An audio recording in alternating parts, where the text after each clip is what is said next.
বিসমিল্লাহির রহমানির রহিম। আসসালামু আলাইকুম এভরিওয়ান। আজকে দুপুরে হাজবেন্ডকে লাঞ্চ বক্সে কি দিব চলেন দেখাই। এখানে আছে সাদা ভাত, সাদা ভাতটা দিয়ে দিই।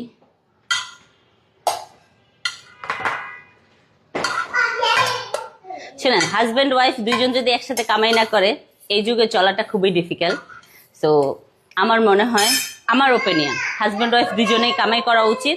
হ্যাঁ, অবশ্যই ডিসেন্সির মধ্যে থেকে কামাই করা উচিত দুইজনেরই। এখন কি গরু মাংস না দেই আজকে?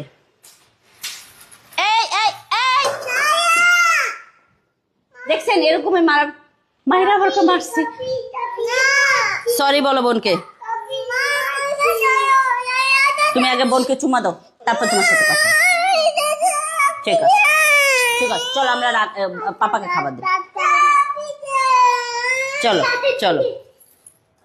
এখানে আছে হলো চিংড়ি মাছ। ওদের চিকার বাক্কা আমি সব ভুলে গেছি।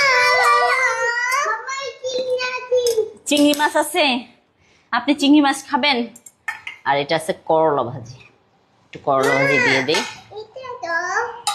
দিব জান পাখি। এই দুইজন সারাদিন এভাবে ঝগড়া করে, সারাদিন। মাঝখান থেকে আমার অবস্থা খারাপ।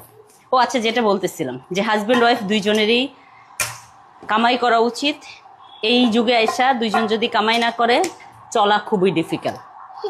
সো আমরা একটা সমাজে বাস করি, ওই সমাজের মধ্যে আপনি চাইলেই একটা নারীকে গালি দিয়ে কথা বলতে পারবেন না। এটা আপনার, আমার কথা অনুযায়ী এটা আপনার এথিক্সও যায় না, একটা ইয়েতেও যায় না, এটা একটা সমাজেও তো যায় না।